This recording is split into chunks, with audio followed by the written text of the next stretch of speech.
Just as a reminder, Bethany, everybody needs to keep their um, cameras on or else it takes them off the screen, right?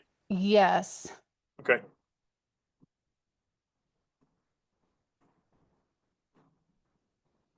And yep, now we're live and recording. Right on. All right, everybody, then we will go ahead and get started. Hopefully a couple more people from the working group will keep joining, and folks from the community are able to log on now to the webinar. My name is Clinton Wilson. I am a member of Rocky Mountain Farmers Union. I have introduced myself to all of you before, but just for anybody who's watching from the community so that they can know, this is the Agriculture Behavioral Health Working Group that is sponsored through the CDA, Colorado Department of Agriculture. And a few housekeeping notes. We do have Spanish language translation available. If you need that translation, I don't know that our translator is, oh, Hollis, are you our translator? No, who is our translator? They're not on yet. I don't think they're on yet, and when they are, I'll assign them. Okay, awesome. Bethany will keep us posted on when that translation is available. And just a couple of announcements around the Q&A function at the bottom of the screen. There is a Q&A button. If you are part of the community that is not one of the working group members, if you at any point during the conversation has a question, feel free to pose that. There will be a time at the end of the call for you to voice questions live, but if questions or comments come up throughout the call, please feel free to participate through that question and answer button at the bottom of your screen. Also want to remind you that based on this call or any other calls, if you have written comments that you would like to submit to this working group, please feel free to send them to Robert Sakata or anybody on the working group. We'll discuss later the new website that'll have links to people's emails. If you have a direct connection or know somebody's interest or affiliation with a certain organization and would like to connect with them, feel free to reach out to them with comments or questions as well. And everybody in the working group should have seen the agenda come through in your email. If you're joining us as a public participant, that agenda is posted on the Colorado Department of Agriculture website. And does anybody have any questions before we get going based on the agenda or anything that we need to be aware to make time of before the end that you didn't add or suggest? Excellent. And minutes for the previous meeting, Rosie has put a link in the agenda. If you didn't have a chance to review those, Rosie, thanks again for the great minutes. I don't know that there were any major changes that were made or recommendations, but I do think we need to approve those meeting minutes unless anybody has any statements or comments that they wanted to make to the group.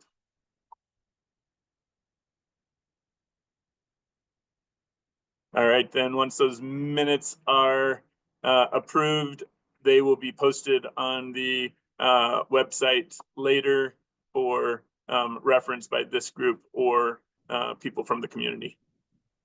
Thank you. Oh, I guess we got to approve them. Anybody in opposition of approving those minutes, you can either come off mute or raise your hand on your Zoom.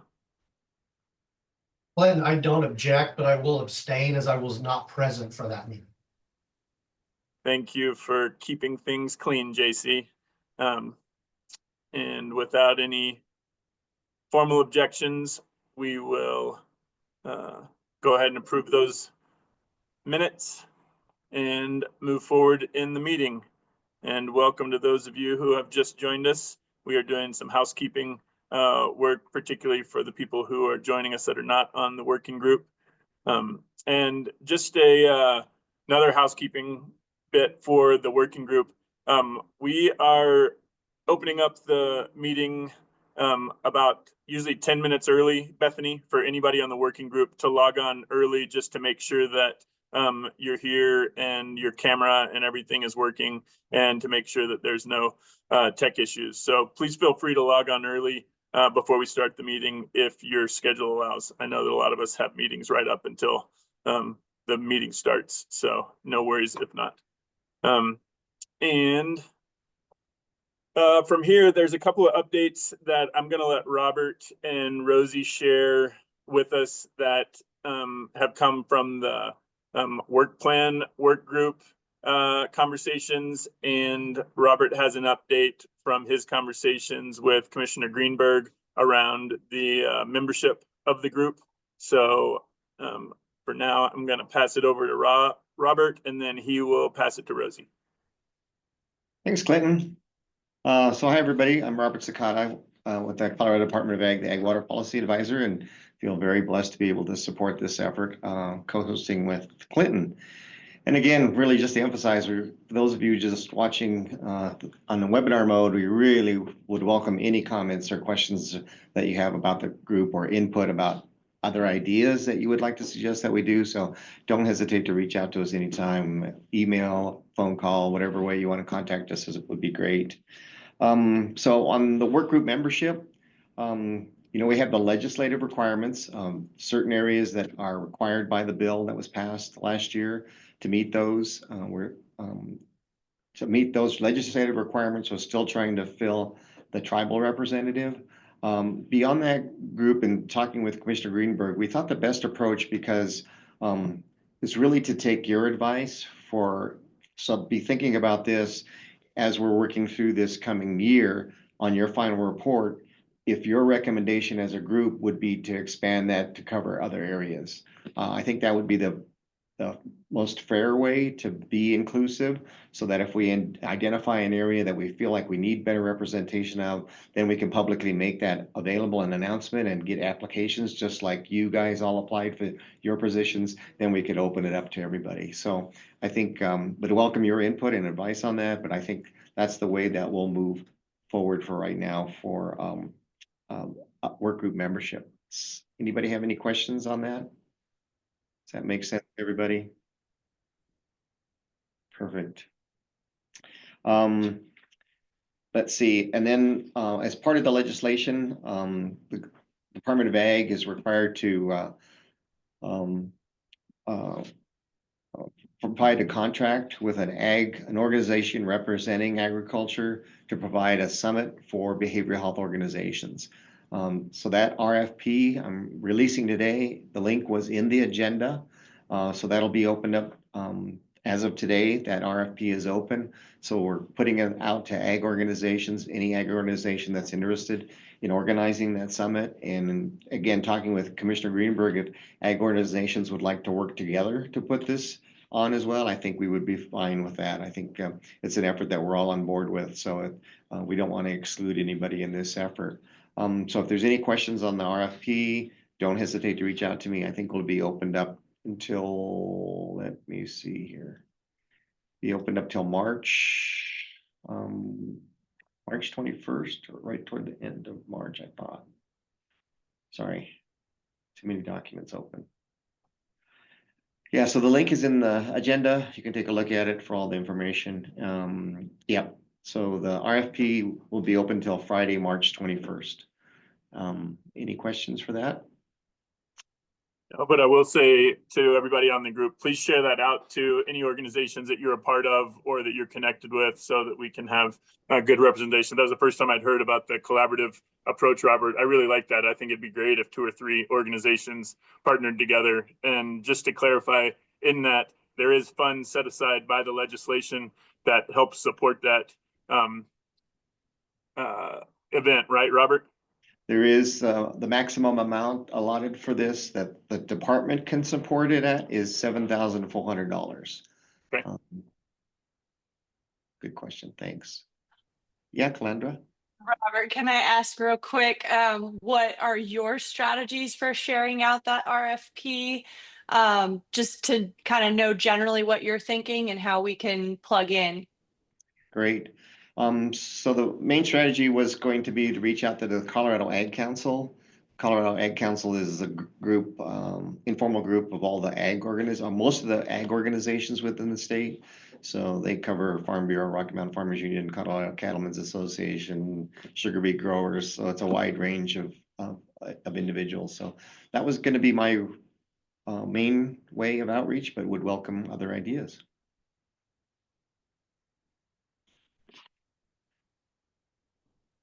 Thanks. Sounds good.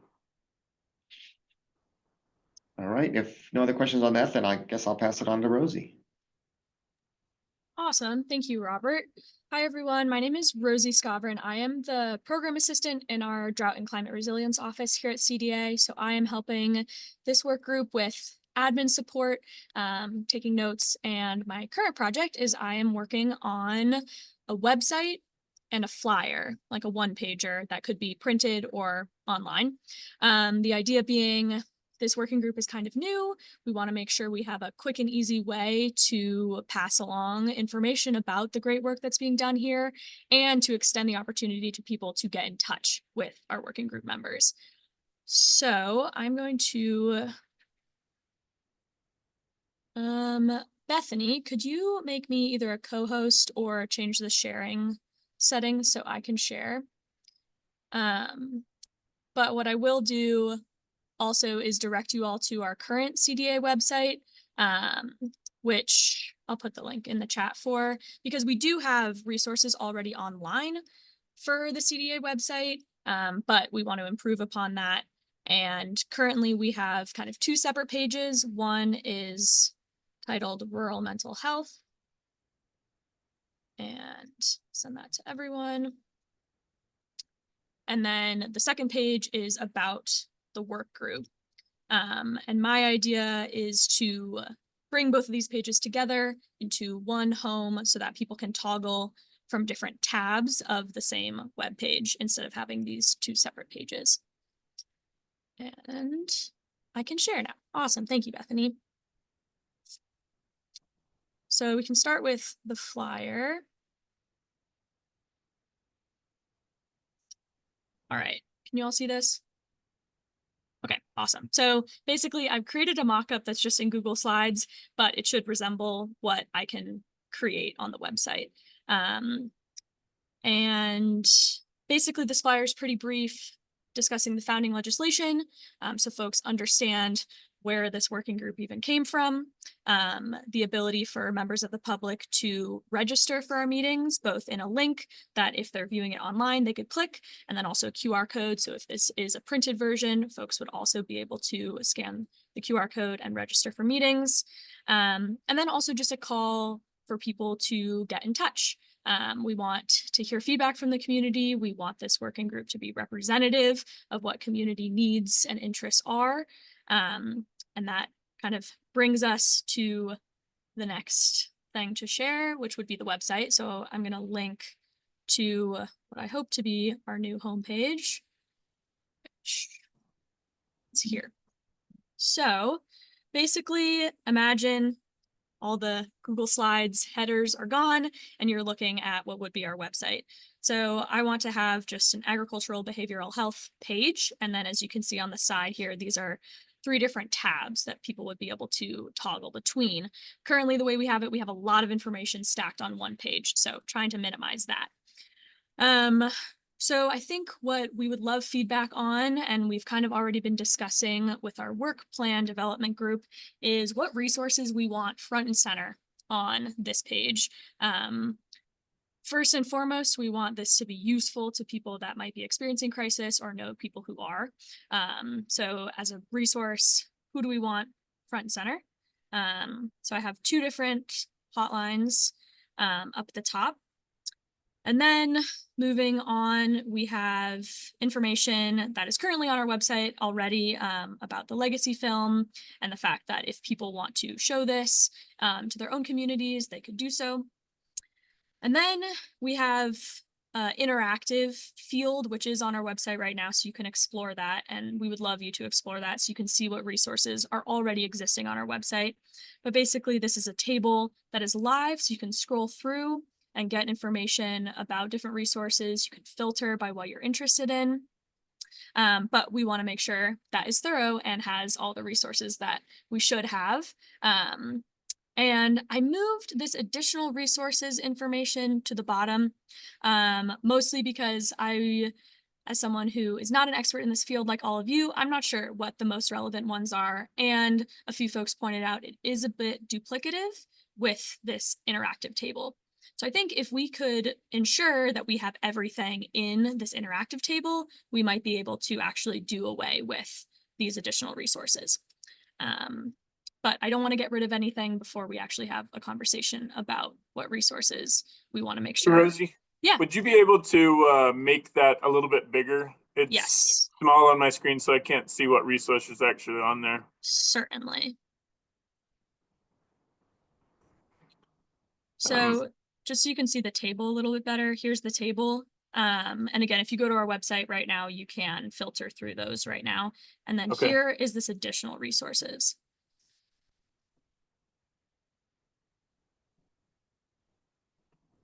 And the one thing from our conversation, Rosie, that I did notice was missing, unless it was on the first page and I Yeah. didn't see it, was just the camp program. And one would vote that it is front and center, maybe even before the legacy video, so Awesome. that people have access to that. Yeah, Because so putting it the below usage the- on that continues to go up, and it is our most available resource. Does anybody else have thoughts on resources that we should consider putting on there? And Rosie, I don't want to fill up your inbox, but I'd love to invite people in the Yes. working group. If you have additional resources, can we share this with the whole group, Rosie, so that they Yep. could see it and then send you Yeah. links to additional Certainly. resources? Yep, I will do that in our follow-up email. And yes, please send me all the resources that you want, that you think are most relevant. Do people have opinions about this interactive table versus just having resources listed out? I don't want people to miss potential resources if they're not comfortable with using something that's interactive like this. Any opinions on that? I do.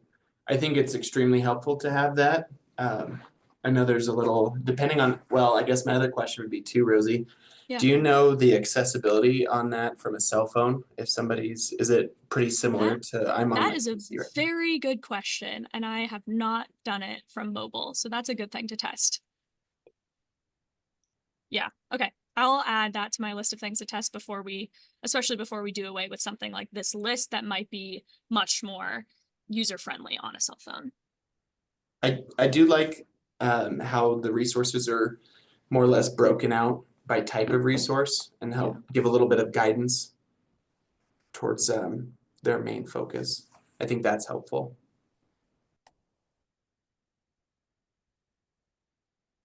Okay, and yeah, there will be many opportunities to continue giving feedback on the resources section, but I'm gonna move to the next page.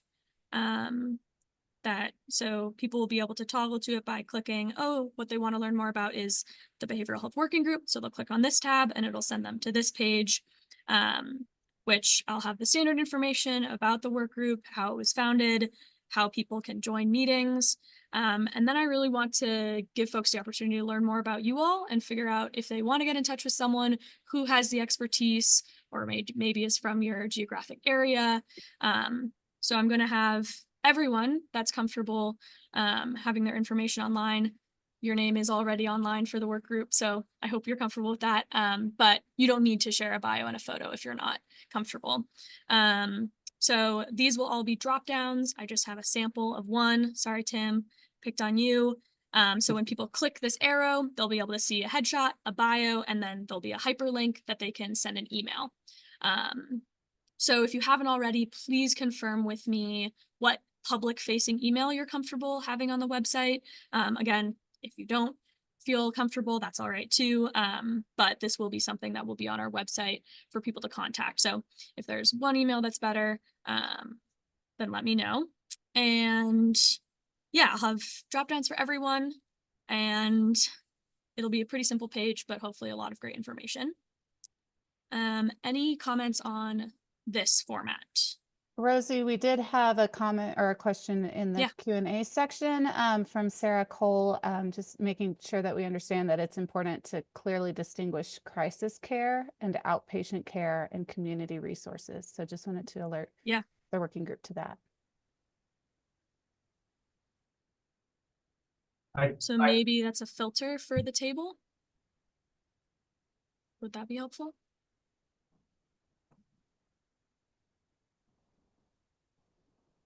Yeah, I think Seem- that would be a helpful filter, Rosie. Sorry, go ahead. I was just saying, yeah, seems good. And JC, did you have a statement or someone else? I did a statement and a question maybe. So when a person accesses our email and chooses to use it to communicate to us on whatever they feel is important, I'm assuming that once it hits our email, it's protected by our privacy rights and our HIPAA rights, correct? It's no longer public information. I'm gonna pass that on to Bethany for advice. It's above my pay grade. I'm sorry, repeat that question if you wouldn't mind. Sure, no problem. So since we're providing our individual emails, once that email is used, it's my understanding that falls within the privacy and HIPAA requirements of our own organization and is no longer a public comment, correct? I'm not sure about HIPAA and what that entails, but if you do share your email publicly, that does exclude it from PII in the case that if we had a records request or something like that, it has been shared publicly for the purpose of communication. So we would be able to share it out. So I would say if you don't feel comfortable sharing out your email for whatever reason, that is fine. We might just have another way that you could be contacted either through someone else's email that's more comfortable, like Robert or Clinton, or if you have, a public phone number that's associated with your organization, that's where you would want people to reach you through. I think it is up to you and what you're comfortable with. I think those of us that are actually behavioral health providers probably need to be very careful on how these emails are used, because we do get questions that often disclose personal information specific to the need they're looking for.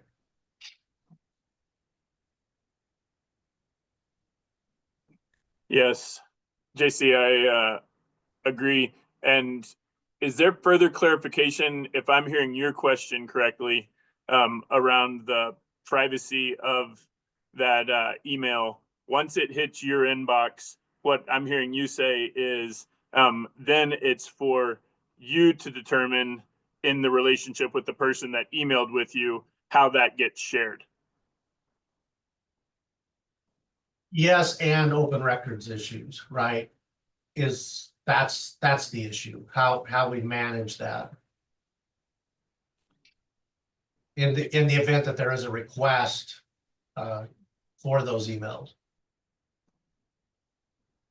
Yeah.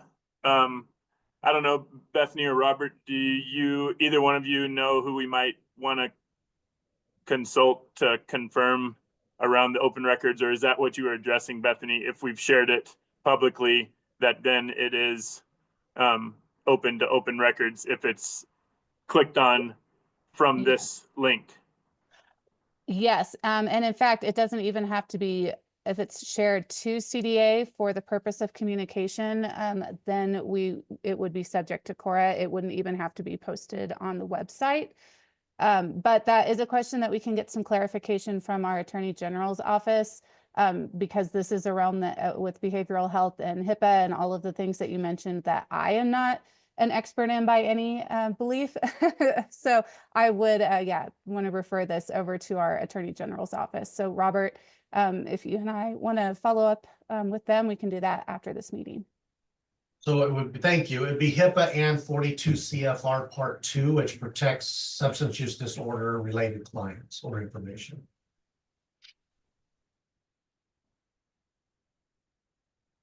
Thanks for bringing that up, JC. Yeah, go ahead. and I'm not going to build this website in, a day. So we have plenty of time to get those questions answered before I move forward with putting anyone's emails on the website and kind of opening those lines of communication. I think that's a great thing to confirm. The last tab, there's not really much to discuss right now. Basically, we had mental health grants in the past in 2022 at CDA. And so I want to still have a home for that information, especially in hopes that someday again, we will have a grant program as well. So this tab is just a way of preserving that information so people can learn more about what we did in the past and see those grants, see the work that was done through state funding, but not technically current information right now. But if and when we have a funding opportunity for folks, this is where that information would go as well. So again, just kind of bringing everything under one umbrella as far as it relates to CDA's work with ag behavioral health. I think that's it for now. Awesome. Thanks, Rosie. Thanks for all your work on that. I think that Yeah. looks great. And yeah, please share that with everybody. And if you have comments, please keep those going in. As Rosie said, it's not going to be built in a day, but we do look forward to it being built in a timely manner so that people can get this information.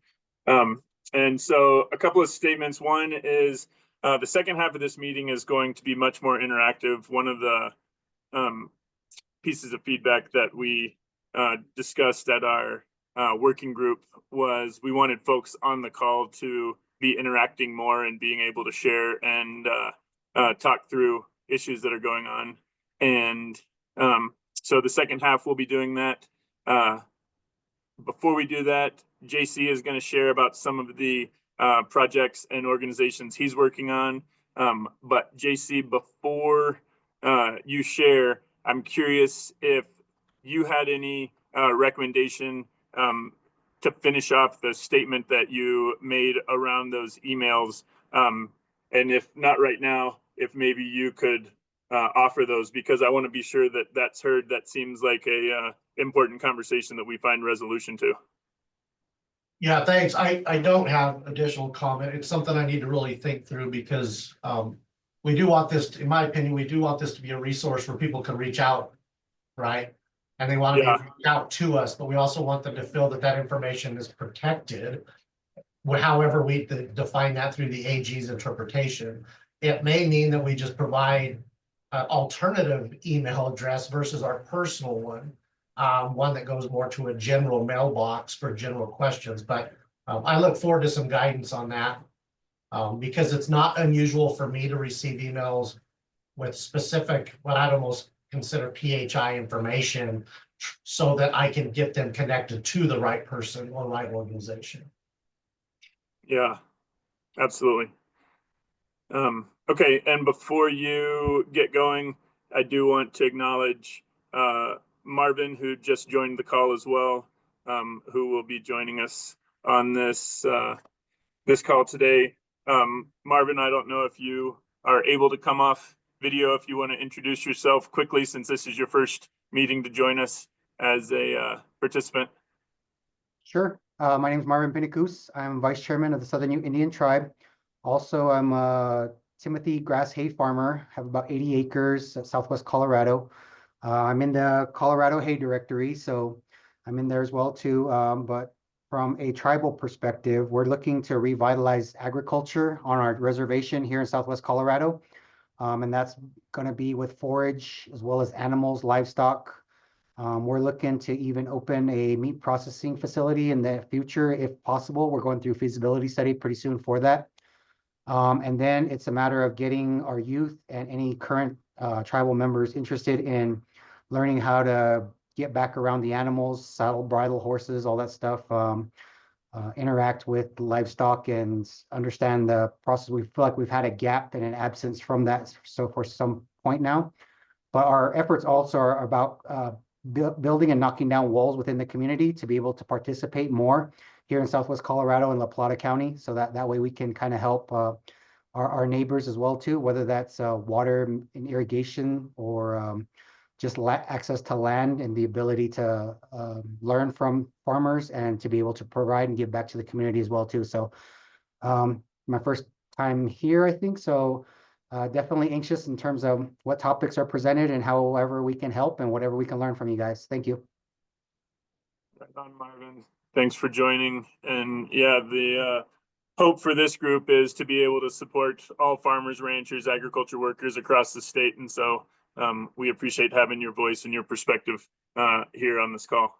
So with that, I'm going to pass it off to you, JC, and you can share with us about some of the programs and organizations that you're involved in down in the southeast Thank you. of Colorado. Yep. Before I start, Robert, you had your hand up. Did you need to sneak something on a prior topic? Thanks, JC. I just wanted to remind everybody to our working document, our brainstorming document that was linked in the agenda as well. We did add another question down there for web resources. So that's another way. You're more than welcome to send them directly to Rosie, but we've also started to compile it on that list so everybody can see the links that people are sharing. So another way for us to accumulate information.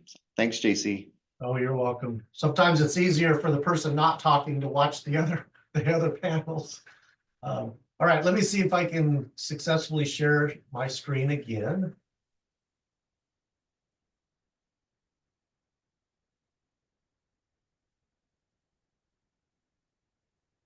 How's that look, everybody? Any thumbs up?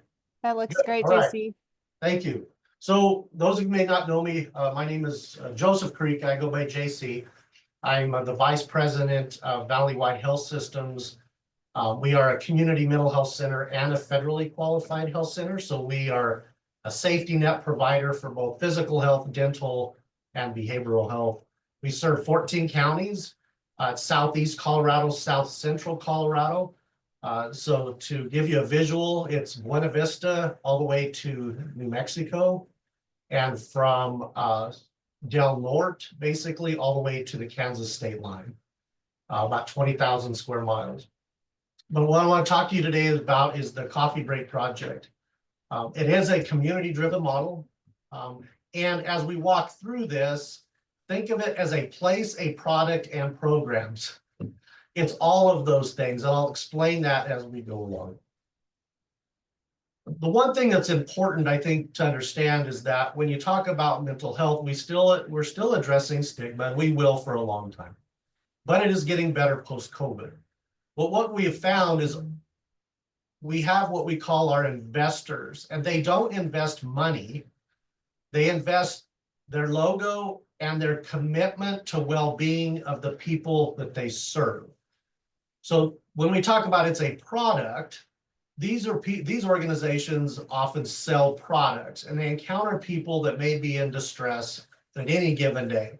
A lot of these are agriculture in nature. Some of them are higher institutions of higher learning, but they're scattered through San Luis Valley and the Lower Arkansas Valley.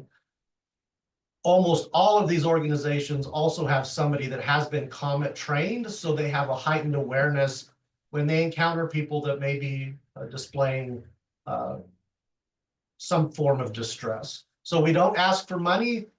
We ask for their commitment to check on their consumers or customers, and then reach out to us in the event they need assistance. And this is a growing list. We only update it about every 6 months because I get new ones every 4 to 6 weeks. And you'll see that CDA's on there. They've been a great partner for about 3 years.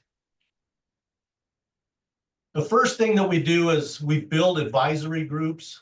And I see I spelled sustainable wrong right off the bat. Anyway, so we have advisory groups, and we have right now several that are very active. One is the Lower Arkansas Valley Ag Advisory Group, which has been together 6 years. San Luis Valley Advisory Group, which has been together for about 1.5 years. A Kiowa County group, a veterans group specific to Lower Arkansas Valley, and a veterans group specific to the San Luis Valley. And these groups advise us on marketing campaigns. They tell us what initiatives that they feel comfortable supporting. They help us provide us guidance on advocacy at the state, local, and federal level. They advise us on what media platforms we should be participating in and who we should be in contact with. So these advisory groups are very well attended, and I still have my original 4 from 7 years ago in the Lower Arkansas Valley, and I think that's a result of measurable wins along the way on a regular basis, so people stay involved. Just quickly, one example was 3 years ago, we were reached out to by the New York Times. And before we agreed to be interviewed by the New York Times, we ran it by our advisory groups, specifically our ag and veteran. And they gave us some questions to interview the New York Times about before we were given permission by the advisory groups to have them come out. And we did that. They came out, they did a fantastic job. But in other cases, the advisory groups have told us they did not have interest in certain medias, and we had to pass. So what we do is we travel the state, and we help communities build these sustainable, when it's spelled correctly, type advisory groups. Our ag advisory groups, just one example of this is our mission. Do you look after your neighbors as close as your crop or herd? You'll see on the bottom left, that's Governor Polis. We were part of Mental Health Proclamation Day in 2019, and our sign was behind him for the entire 60 minutes that he had a live presentation. So we were really excited about that. So we also help communities build these mission questions or their North Star to keep them organized.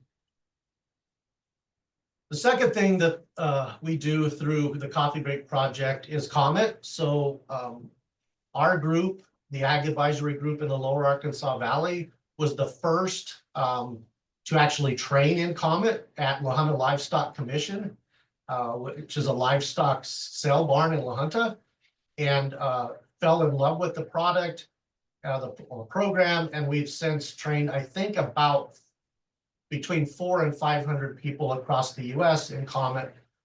It is for those of you that don't know, it's a 90-minute mental health light program to help you check on your neighbors and family and friends and coworkers. It is a free training, and it was recently published. So now it is an evidence-based product, and obviously in a lot of cases that's now required, but it has been published in the journals now. The third thing that we do is we go around and we talk about the Gun Shop Project, which is part of the Colorado Department of Public Health and Environment. We work with gun shop owners, gun dealers, firing ranges, Division of Wildlife, concealed carry classes, you name it, 4-H clubs, and we talk to them about safe storage and safe firearm usage. This is not about gun control, it's about gun safety. We have coupled with CALM, Counseling on Access to Lethal Means, and we brought in a lot of their language and strategies that we can share with people on safe storage, as well as more information around overdose opportunities with drugs. So we also have some strategies that we can offer to people that want to have better containment of medications that could lead to some type of fatality.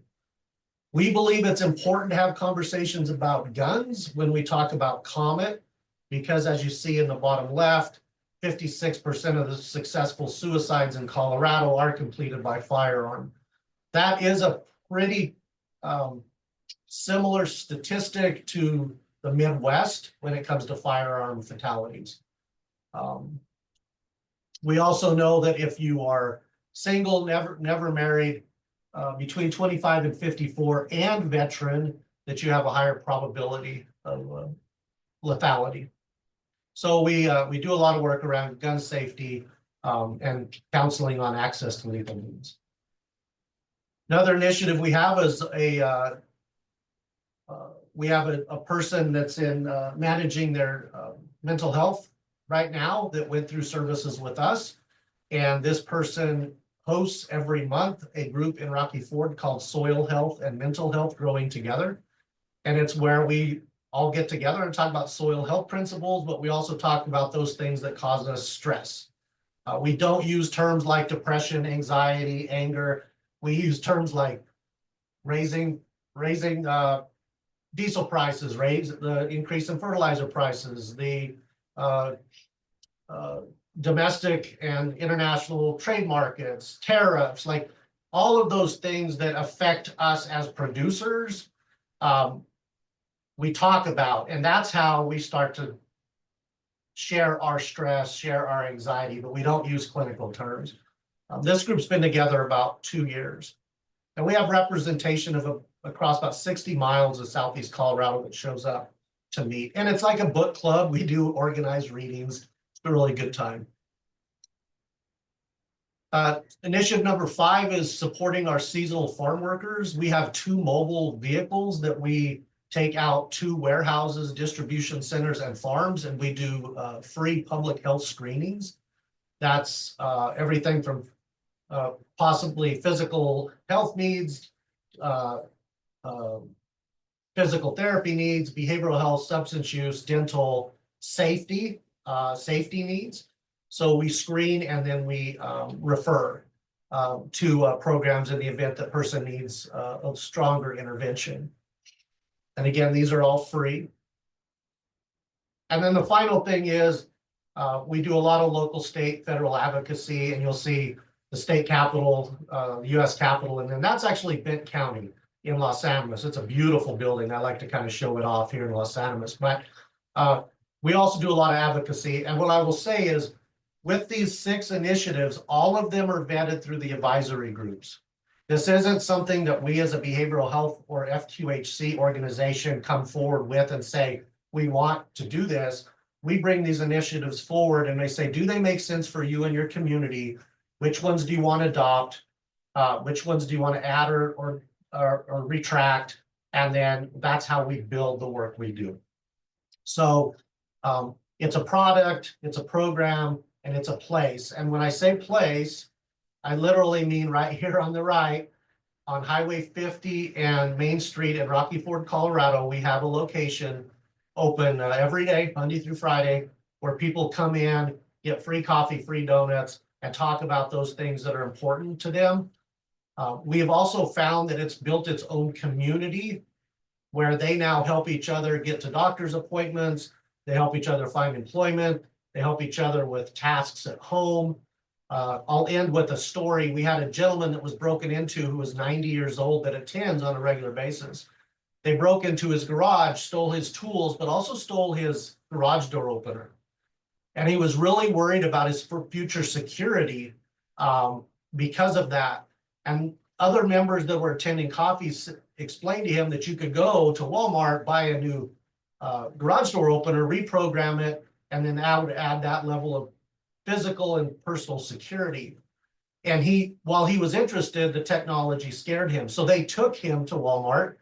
They all pitched in, bought him the garage door opener, took it to his house, reprogrammed it, and ever since then he's had no problem. So that location builds its own community that then starts solving its own issues outside the traditional system of care.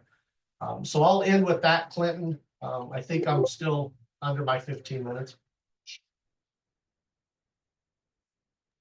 That was fantastic, JC. Thanks so much. I do want to open it up for some question and answer. I've known JC for a while, and a lot of the work that his advisory committee and the Coffee Break Project does has been a big inspiration for me and others here in the state. But curious if any of you have questions, if this was new to you, that you want to get a little bit more details from JC about anything he shared. JC, what's been the most effective way to start up these advisory groups? Have you reached out to particular people? I mean, do you reach out to commissioners? Do you reach out to particular groups, or what has been most effective for you?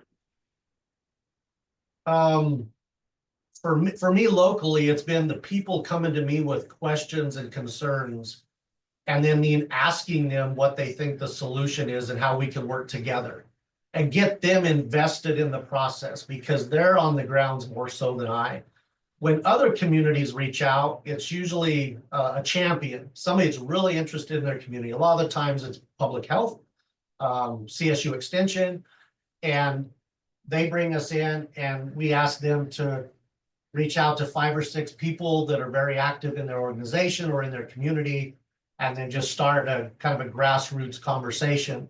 We found that some people will say that, no, this isn't the right fit for me, but I know somebody that I think would be a good fit. So we help drive the conversation. We help people kind of self-select whether they're the right people for the chosen mission by the community. But the communities are really driving the product, and I think that's what makes it successful. Hope that answered that question. Okay. Yep, thanks. I'm going to stick with Robert's theme, though. JC, can you talk more about how those how the advisory committees kind of organize? Is it something that you host in-person gatherings ever? How long do people serve on that? Do they like choose somebody from their organization to be a representative that's consistent? How does that kind of look on a tangible way? Sure. So there's no, it's not a closed group. So it's an open group. So we have people that kind of come and go on their terms. And I wouldn't say it's on a regular basis. I would just say it's on their terms. We started with, like I said, the first advisory group with 4 members that built it, and they're still all there. We have, but then its seasonality has some play in there, right? We lose naturally our farmers from March 15th, probably through September. So their influence a lot of the times is through emails or me calling them. They're great about showing up for public interviews, radio, TV ads, which is really strange. I never thought I would see that. But because of the success we had the first 3 years, I found that more farmers and ranchers were willing to step up and get in front of the camera because they felt and saw the impact of their neighbors or the change in kind of some of the practices in their region. So as long as they saw positive change, they were quick to then show up when we needed them, even if it was in the off season. On the flip side, we may not see our college faculty show up much in the summer, right? So you have to be really strategic on what you want to try to achieve throughout the year, knowing people's schedules. We're doing a spring kickoff March 20th at Rocky Ford for farmers and ranchers. And it's kind of like a good luck farewell. It's like good luck with the season, and we know we won't see you for a while, so we all want to get together and provide you the support that you may need. So we're kind of doing that, but seasonality has a lot to do with the type of attendance and the initiatives you take on. Thanks. All right, before we move to the next section, does anybody have any other questions about anything? Calandra just came off of mute, and I saw MJ raise her hand, so do either one of you guys have something you want to ask JC? You went first, the other person. It was pretty tight. I was just going to highlight that Bennett Edgerly has a question in the chat. Did we get to that, or do we want to do those now? If it's pertaining to JC, I think we probably should. JC, sounds like you're doing great work. Are you aware of any movement at CBHC or other similar groups to define and support best practices in ag communities in Colorado? I will say that I testified on CBHC's behalf for Senate Bill 24055, which is why we're here. So yes, they're very much involved. And in the event that people need to know more around specific interventions that are ag related, usually those get filtered back to me through CBHC. JC, can you share with us what CBHC stands for? Absolutely. Sorry. That is the State Association for Behavioral Health Providers, Colorado Behavioral Health Council. It's traditionally made up of the 17 nonprofit mental health centers that serve the entire state, but membership is changing to open up to more here in the future. Great, thanks. Thanks, Kelly. And MJ, did you have a question for JC? Yeah, I thought it was pretty cool to have the like the clinics. I hadn't heard of that. So when would be the next clinic that they would be out there? Or around the times? Yeah, like around what months or what weeks or time frame are these clinics set up? Sure, MJ, we usually get real busy starting 1st of May and go through middle of September. And while there are some organized clinics, a lot of what we do is work directly with the landowner and set up dates that work for the landowner, and we meet them at specific locations to do those screens while the seasonal workers are actually working. So they don't have to take time to go to town or miss out on that opportunity for revenue, because we know they're there just for a short time. So a lot of it has to do with the schedules of the landowners. And JC, are those services just available in the Southeast? Southeast and South Central through us. So all 14 counties that we serve. So San Luis Valley and Southeast. Yep. Awesome. And if somebody's curious about bringing that to their farm and they're listening to this call, they can just reach out to Valleywide, and Valleywide could help them set that up, or would they reach out to the coffee break? They want to reach out to me. That program is under me ultimately. Okay. So it'll all circle back. So to cut out the mid person, I'd say reach out to me. Good question. Great. Thank you, MJ.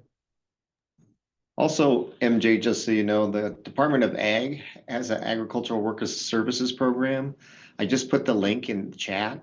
They also set up kind of these field days for ag workers, again, providing them information on all types of things. We just had a general meeting this morning. There's going to be one in Weld County toward, I think, March 22nd. And once that gets verified, I can try to send that out to the group. All right, thank you so much for answering those questions, and thank you, Mr. Sakara. Anything else? Tim, I see you got a hand up. No, you don't have a hand up. That's my cursor that was on your screen. You were getting picked on again. Rosie picked on you, and then my cursor was like, hey, pick on Tim. Anybody else got a question for JC before we move on? So the last part of, thanks again, JC. That's always so good to see all the stuff that you and your team down there are doing. Thank you. Before we move on, I did want, Robert mentioned the brainstorming document, and we have Michael, who's not able to be here from Warhorse Ranch, has volunteered to share what they're doing out in Routt County in March at the March meeting. Catherine is down to share about the suicide prevention work that she does through CDPHE. And then Callie, I threw you on as a behavioral health update through maybe in May. I don't know if you and Catherine wanted to combine your presentations, but it seems like both of you probably would have enough to fill up 15 minutes. So if we can work those three out, then if anybody else would like to share about their organization, please go on that brainstorming document and put your name in. And I guess the next month after May would be June. So, but if you wanted to partner with somebody else, let us know. And then one more word about that brainstorming document. We have already covered a couple of the topics on there that people wanted to talk about, but if you know about an organization or something that you think would be a good person to invite to share, please add that on there. And we are referencing that to try and help create content for further meetings. Any questions or thoughts on that brainstorming document before we move on? All right. Okay, you guys can work that out. Catherine, you and Callie can talk. So the next thing is we sent out a request for people to bring some SMART goals for us as a group to be considering. Rosie's going to record these. That'll take up the bulk of the second half of this meeting. Before we do, I wanted to open up for a minute, and we need to talk about where to put this on the agenda, but I'd love to create space for anybody on the call that has something immediate that's going on, an event or a program that is new that you want to share about. I know that Yulisa shared about the health fair that they recently did. She sent out an email that sounded phenomenal, and there's another one in May. And I know she was driving. So Yulisa, are you able to hear us? Is there anything else that you wanted to share about your past event this past week or the meeting in May, you might be in a car. So if it's not safe, don't worry about it. I'm going to take the silence as she's not available right now. But does anybody else, before we jump into the SMART goals, have anything that you wanted to announce about a event that's going on in the near future or that just happened? Jacob. Yeah, at the last meeting, I mentioned that Kirsten Wolfsburg with CSU Extension and I would be sharing the legacy video and having some conversations with the high school ag teachers from across the state at Farm Show. And that went very well. I think there was about 70 ag teachers in attendance for that. And it was very well received and good questions and good information shared. So always exciting. Yes, absolutely. And that's a conversation that we can keep talking about. Chad's not able to be here today because he's in Delta with Kirsten presenting the legacy video for two different groups. They presented last night and they presented again today. So the legacy video has definitely been a great way to get people together having this conversation. And if you don't know, Jacob is definitely part of that video. Kirsten and Chad are as well. So thanks for saying that, Jacob. I was able to host it at the Colorado Fruit and Vegetable Grower gathering last week, and we also had a good turnout there. So anything else that's just gone on or that's coming up here soon? It is conference season. Anybody presenting or know of anything that's going on at any of the ag conferences around the state?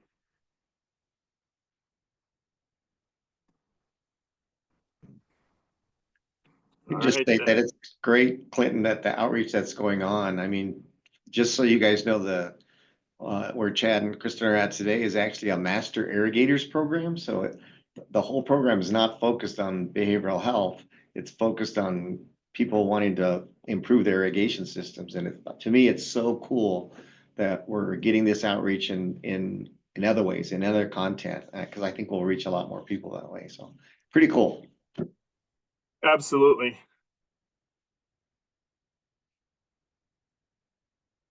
All right. No one else has any updates, then we'll jump into the SMART goal discussion. And since Chad and Michael were not here, there's a couple other folks that are missing from the group, but both of them sent me their SMART goals. So I'm going to, I pulled them up before.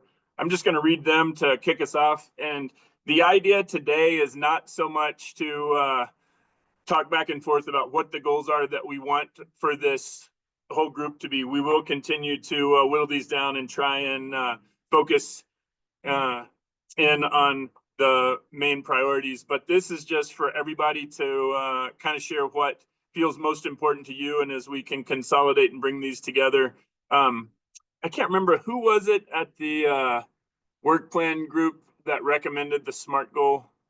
If somebody was on there, anyway, the idea behind the SMART goal was for us to create opportunities for us to really measure the work that this group is doing. And so if you're not familiar with the SMART format, it is representing specifics, measurable, achievable, relevant, and time-oriented or time-bound goals that you can do. And so that was why Rosie put that in the request. So if your goal doesn't meet all those, that's fine. And Michael really took his and extrapolated it out. But Michael's goal was that by June 30th, 2025, that we establish mental health services, community assistance services, and wellness programs, which will provide immediate access to the rural agriculture communities in Colorado, ensuring that they report improved mental well-being based on standardized assessment tools. Big goal, but then he broke it out in the SMART. And for his specific, he said to develop a collaboration of immediate mental health services, state, county, and local assistance, and wellness resources targeted at rural farmers and ranchers who are Colorado residences. The measurable part, he wants us to have an aim to reach at least 500 rural Colorado farmers, ranchers, agriculture workers, and achieve at least 75% improvement rate in mental well-being assessments quarterly over a period of 1 year. Achievable, he said, this collaboration with local mental health organizations and providers, assistance programs, and wellness resources will become a platform to facilitate mental health assistance, wellness delivery to rural farmers, ranchers, and their families during crisis. He said this is relevant to address the critical need for accessible and timely mental health services in agriculture communities, and time-bound. This is to implement the services by June 30th, which is, I'd say ambitious, but I like the inspiration of 2025 with progress evaluations throughout the year. So thanks for offering that, Michael. Rosie, I think Michael sent that in a link. So since that was a lot of words, I don't know if we can share that with everybody through the chat. Is there a way that we could link that? If not, we can just add it to that next email that goes out. Yeah, But I'll do both. I think I felt like Robert I was reading a actually- lot.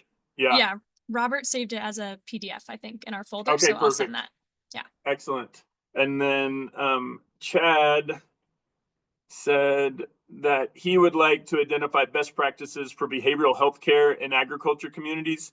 And the way that Chad recommended we do this through the SMART format was, he said that he would volunteer to lead or co-lead the development of a guide outlining best practices for providing behavioral health care to farmers, ranchers, agriculture workers, and their families, including culturally appropriate strategies and access points. He said this is measurable to conduct systematic literature review to identify and compile at least 10 evidence-informed best practices and create a report or resource guide within 6 months. It's achievable to collaborate with at least 5 key stakeholders, ag organizations, mental health professionals, RASIP, which is the Western Region Agriculture Stress Assistance Partnership, and other FARSAN partners. Relevant to address the mental health challenges, stress, and access barriers faced by agriculture producers, workers, and their families, supporting improved behavioral health, and to complete the compilation and distribute the finalized guide within 6 months with a plan to update it annually based on new research and feedback. So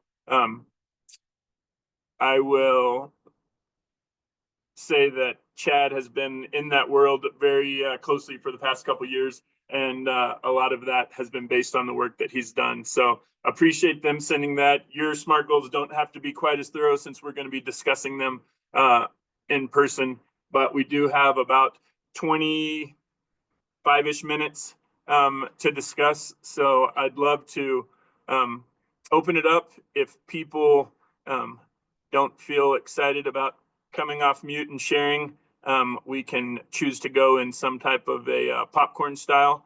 But I don't think that that would be as helpful now that I say that out loud. So let's, where we send it off to the next person. So I'm just going to open it up to you guys. Who has a goal that they'd like to share for us to be considering?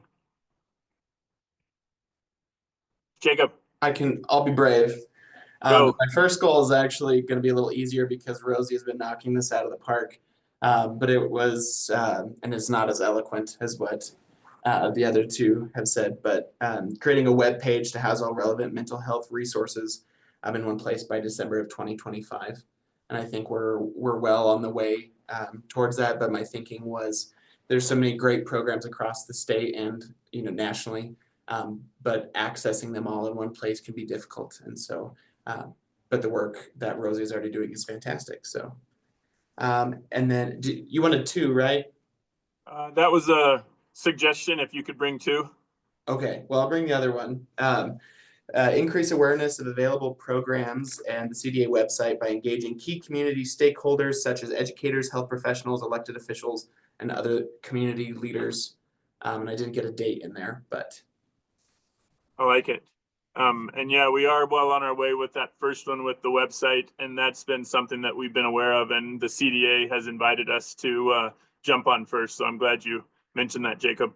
And Rosie, just a clarification question. Would this be helpful after people share this if they also email it to you so that we can have a document and you don't have to try and get everybody's language down from listening to the recording, or would you prefer to do it on your own? Yeah, if you happen to write these down already and you brought them to the meeting in a written format, if you want to send it to me, that would be great. But if you're kind of going more off the cuff, I'll just take notes as you speak and that'll be fine. Perfect. I have a quick question for Jacob Clinton, if that's all right. Yeah, please. Jacob, actually, Miranda Miller was asking in the question and answer if somebody was going to Commodity Classic. And I think you're going to be there next Monday. Is that right? Yeah, I guess I did a really bad job at updates, Clinton. Well, you're everywhere, Jacob, so. Yeah, it's March next week already. Yes, myself, I think Kirsten, Chad, and Laura Negley, that was also part of the Legacy film. We will be doing a panel at the Commodity Classic on Monday. Yep. That's awesome. And I didn't do any better either, Jacob, because I realized that our next meeting's not going to be until the end of March. And Chad, Kirsten, and myself will be in Routt County in Craig, Meeker, and then they'll be in Carbondale doing Legacy on the 17th, 18th, and 19th of March. So I think the CDA helped organize the one in Carbondale. The other two were set up by extension offices up in Meeker and Craig. Thanks, Jacob. And thanks, Miranda. Okay, who else has a goal that we need to record or that you've been thinking that you would like to share for this group to be considering?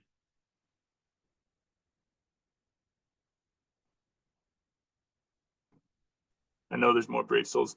Chet. Clinton, I have one. It's not as grandiose as some of the other ones, but I'm very interested in specific data on service delivery to farm and ranch families. How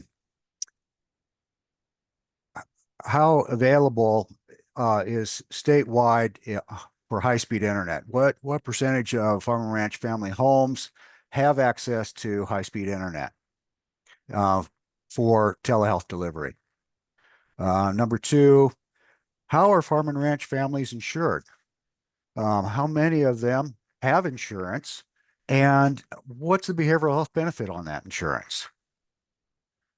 Number three, behavioral health providers. And this kind of goes along with what Chad was talking about, but what metric can we use to determine if a qualified mental health provider is specialized in this area in order to serve this population? Number two, which is even more difficult, how do you identify those providers? And how many of them are there? And what insurances do they take? I think this information is probably available out there. I think it's probably been researched. I think it's really relevant because I think we know what I think we need to know what the available resources are so that we can find the holes where the available resources aren't. And so that we can identify better delivery methods. Time bound, I think that somebody who is an experienced researcher should be able to dig around and find probably most of this data that's available and get it compiled so that the group could have that. It probably wouldn't take very long. It's just a matter of finding someone with a research background to be able to do that. Absolutely. That's awesome. Thanks, Chet. And before we move on, the high-speed internet, that's a great point. And I have heard lots of discussion about that over the past couple of years. And JC, I'm going to throw this question back at you because I know that you've been dealing with this for quite a while, and you had those tablets there for a minute that people were able to check out that were based on cell service where internet access wasn't available. Do you have any current thoughts or feedback on internet access, broadband? Not, well, unfortunately, not from a solution perspective. I could give Okay. you, I will say that I have had conversations with a representative from the Behavioral Health Administration that is investigating the possibility of trying to deploy more surfaces or iPads statewide for people that to do have access to broadband, but don't have access to behavioral health clinics in their region. One of the problems we've ran into is that our product only runs on the Verizon wireless platform. And half of our catchment area in Southeast Colorado requires some other service, specifically like Eads and Springfield. So we continue to fight the battle of broadband or even satellite connectivity. Great, thanks for that update. Thanks for those goals, Chet. I think those are good ones. Insurance is a big one. I've been in that conversation lately as well. Who else has a goal they want to share?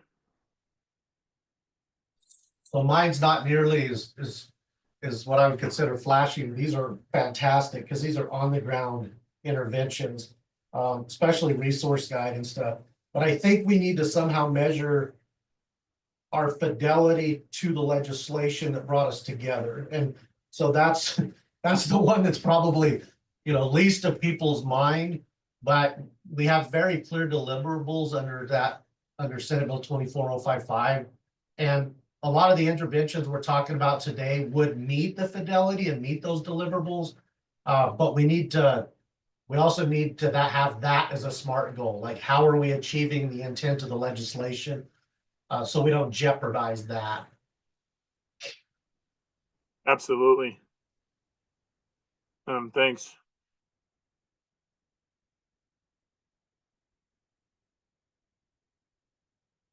Somebody else.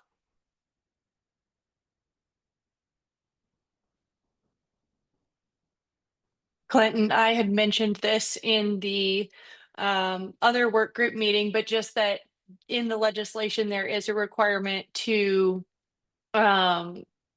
create and implement training for providers around serving agricultural needs.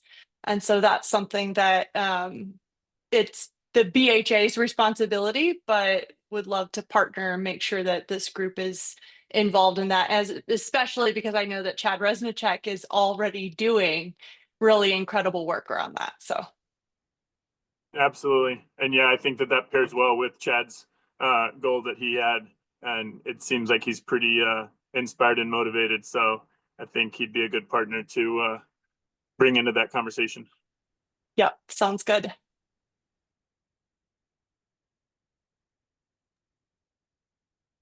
Who else? Somebody who hasn't shared.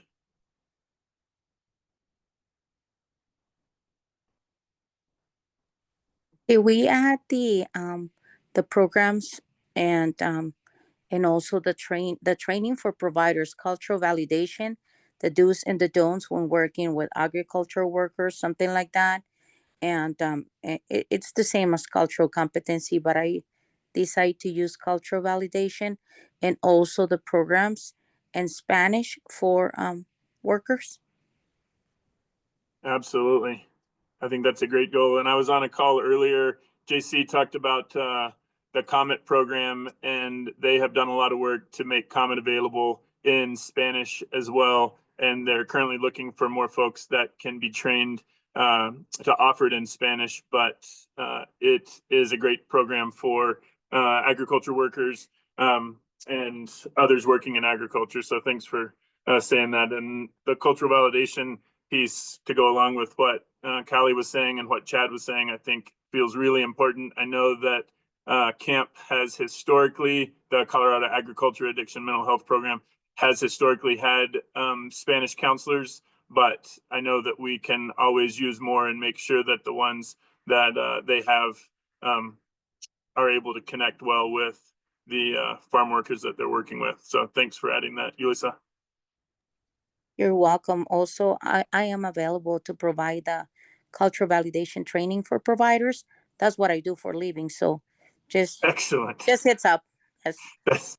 That's good to know and great. Yeah. I can jump in here. My goal we've kind of already discussed was a website as well, but more specifically for like Spanish speaking employees. By the time our farm is in full harvest, 24 out of 26 of our employees will speak Spanish. So I didn't know if like there was a document maybe that we can create by the end of December or something that has all the resources available that I can actually pass out to them, or something that can physically be given to them so that they're really accessible to them. Absolutely.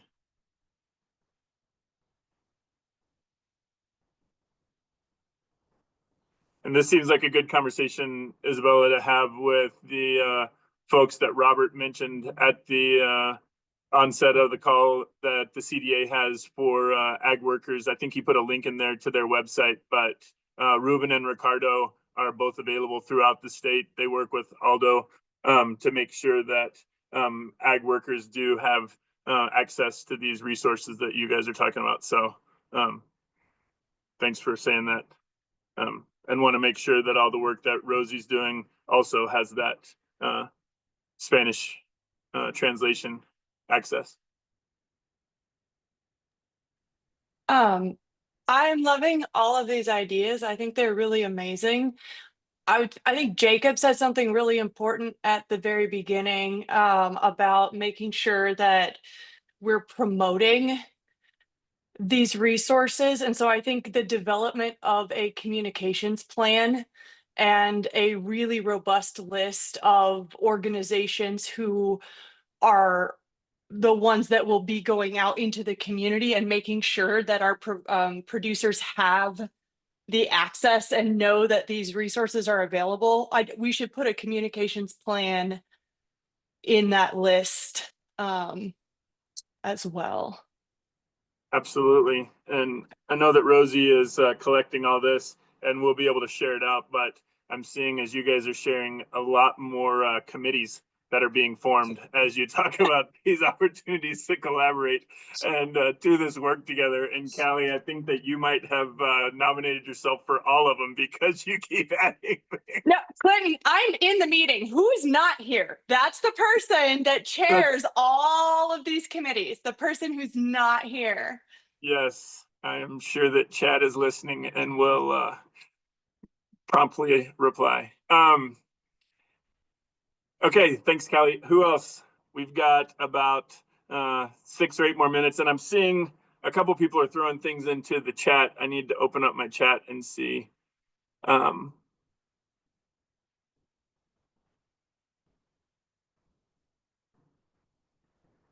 Callie posted something about OwnPath through the BHA's OwnPath website. There's a link there for folks. And Tim is having microphone issues and wants to offer the biggest thing for him is to explore gaps and see what we can do from a policy standpoint. Internet access is a good one, and the insurance piece is also very important. Mental health parity being enforced. Hypothetical question for now. Love to focus on what would make it easier for somebody to get the help they need. And Tim, hopefully you can have your microphone resolved for next time, because I know that Farm Bureau has been in this conversation for a while working on this. I mean, Farm Bureau is the organization that helped organize the legacy film and get it created, and getting this information out not only to your members, but to agriculture people across the state has been a big piece. And glad that you mentioned the legislation. As JC was saying, it's going to take a number of us to make sure that we are complying with the legislation from the SB 55 that helped form this group. And I know that you and your team, Tim, probably have lots of good insight to help us complete that. So thanks.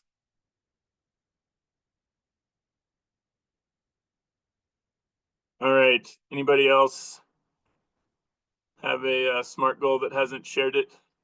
I think we might be down to a couple folks. And if you didn't bring one, that's fine. But if you come up with one, share it with Rosie.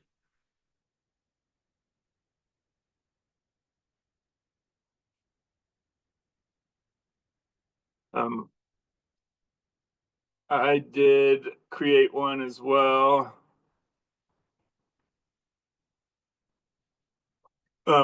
Mine was that by the end of the year, every farmer, rancher, ag worker in Colorado is aware of a space or an event in their county where they can go and meet with other people working in agriculture at least every month. coffee shops, cafes, extension offices, ag industry or ag advocacy organization meetings. From my experience being with Rocky Mountain Farmers Union and interacting with JC and Hannah at the Coffee Break Project and the RASEP program of Pizza for Producers, the Legacy program, getting people out. I've just really seen how people, when they have a reason to come together, really do connect, and we get great feedback for that. And I don't know what this looks like, and I don't know how it gets funded. The second part of my goal was the creation of an ag behavioral health fund that's available to sponsor said events that need funding, because I know that sometimes that's challenging. But I just think giving people spaces where they can connect with other people that understand what's going on, that sense of community connectedness and creating social capital is so valuable. So that's mine. And we've got a couple more minutes. If anybody has another one that's come up that you want to share, these aren't going to be put in stone anywhere. They're going to be for us to create some further conversation in committee meetings in the future. But I'll stop talking and see if anybody else wants to.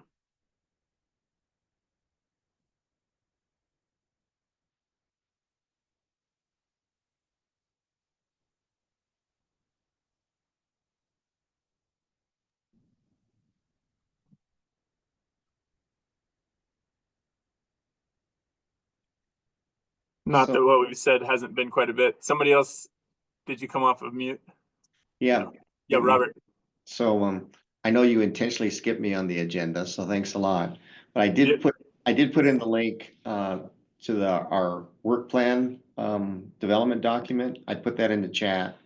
And that highlights what our legislative requirements are, because there was some conversation about that, so we can see what those are. So we make sure, as was noted, that we meet those, and then to build on then the comments that were provided today.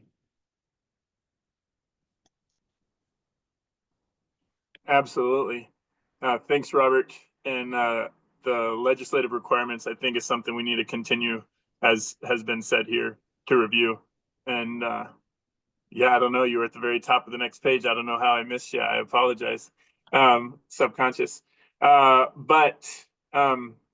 Yeah, anything else, Robert, that you want to add before I pass it back to Rosie to talk about how the emails in between the meetings will be sent out? No, I welcome everybody's comments. Really appreciate thoughtful considerations that were given today. So thanks, Clinton. Yeah, and the hope is that the group that was tasked to create a work plan, we will continue to meet, but this was our attempt to get everybody talking and sharing what we want to do. And then, hopefully at the next meeting, we will have, Robert, when's the RFA or RFQ or whatever it's called for the ag focused organization? When is that due? Is there a chance that we would know who that might be at the next meeting? It's due March 21st, the RFP. And the next meeting is when? The 25th. Okay. Yeah, so I don't know that we'll know who the organization is by the next.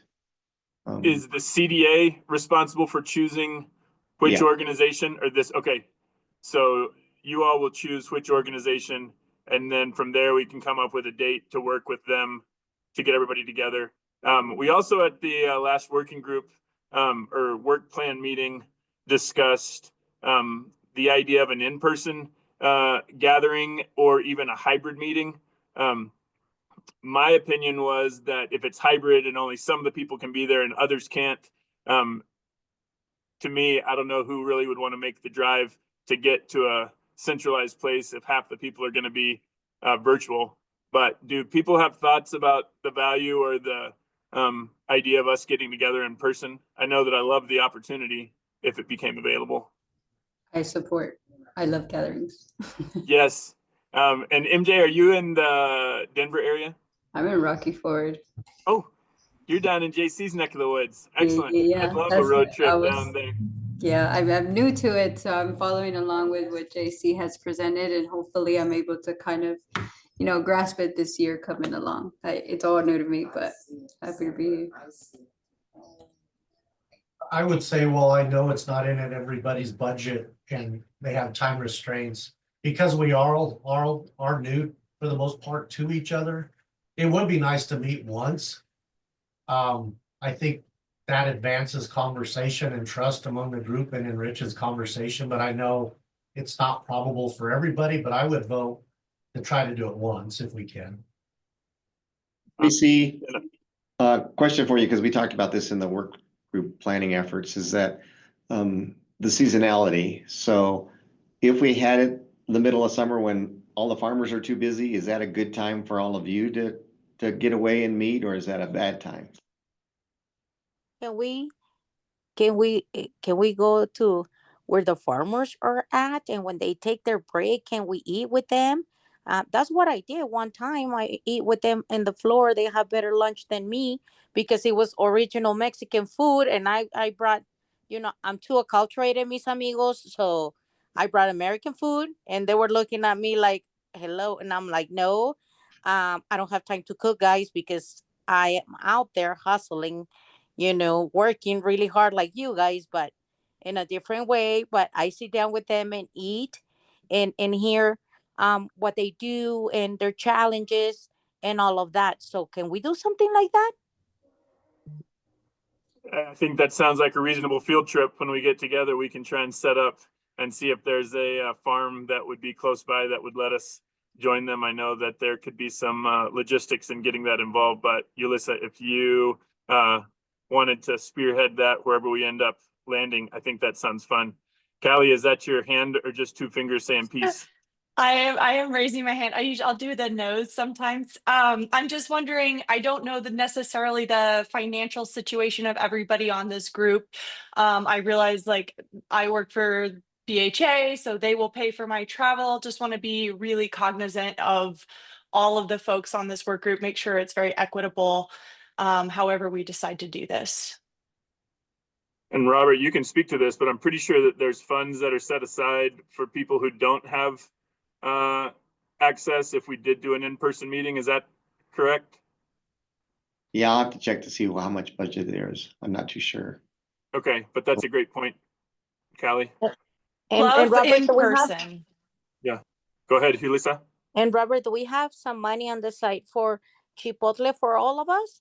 And if not, that's okay. We can all pitch in, and those who can, that's okay. Those who can give a little bit more. The Lord will bless you even more. If you give more, the Lord will bless you even more. So we can all pitch in. Did you say for Chipotle? Yeah. Excellent. Okay, I just wanted to make sure I understood what you said there at the beginning. Yeah, Great. Chipotle, let's do it. Let's do it. Okay, I'm not hearing any opposition to an in-person gathering. If we can do that, I know that that's been really valuable for me in the past to get face-to-face with folks, as JC said, to build trust and connection here at the beginning. So we'll keep working on that. Is there to Robert's question, is there a time when people just aren't available? Like the season is just bad?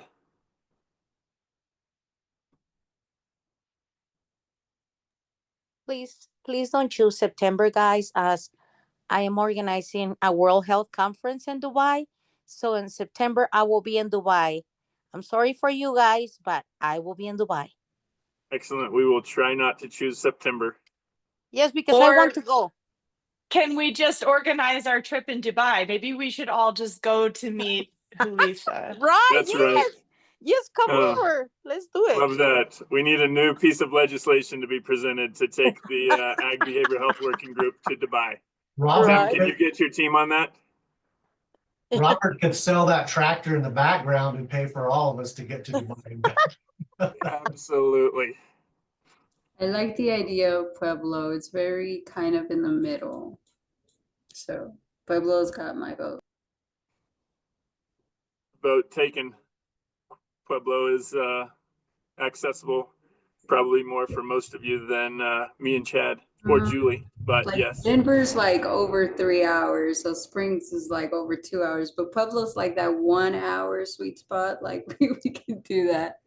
Excellent. Well, from the southeast side, I don't know where everybody's at. The good thing about Colorado is that you can get relatively anywhere between 4 to 6 hours. Right. This has been a rich conversation. I know that before we finish, that we probably should open if there's anybody from the community or public that wanted to make any final questions. There's been nothing in the Q&A for a little bit, and what was there we did get answered, but just want to, before we finish, see if there's any final questions from anybody that's listening on from the community.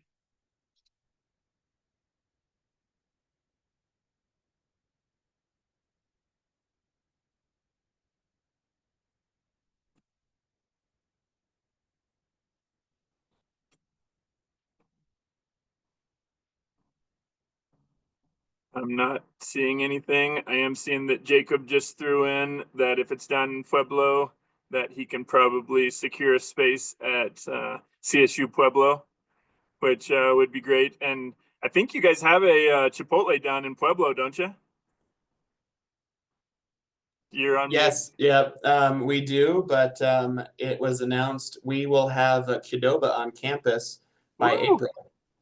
Wow, I'm sure that CSUP would probably prefer us use whatever's on campus. So if Yulisa approves of Qdoba, maybe we can do that instead. Hey, Qdoba is the same thing. It's like saying Pepsi and Coca-Cola. It's kind of like the same thing. Excellent. Okay, my clock just flipped over to 2:30. So to respect everybody's time, anything that we need to say to close out? Robert, Bethany, I don't see you on anymore. Callie, you got one thing. We have one more question in the chat. Cameron Okay. Birch has asked, how can general community members support this group best? And that might be something that the leadership wants to add to our conversation, to sort of think about how to include community members. Yeah, absolutely. And, kind of how JC led us when he was talking about it, getting the support of a diverse community of people is really valuable. And so having that as a priority is good. So thank you for that question, Cameron. We will consider that and hopefully report back next week or next meeting in March with how we can, offer that. And that was part of the idea behind the brainstorming document, Clinton, was that document's not just open to the work group members. We want that open to anybody. So if they have comments or suggestions or presentations that they'd like to see made to the work group, concepts or events, anybody's open to provide those. So whether it's directly through us to an email or whether it's on the brainstorming document, again, we really welcome everybody's ideas and comments. That's fantastic. And I do want to jump off, Robert, if somebody wants to access that brainstorming document, or Rosie, is that available through the CDA website, or it will be available through our future webpage? Yeah, I can certainly put on the webpage. Perfect. All right, everybody. Thanks so much. See you. Really good to see you all. And Great. we'll see you in the end of March. Thanks, everybody. Bye. Adios, familia. Adios. Adios.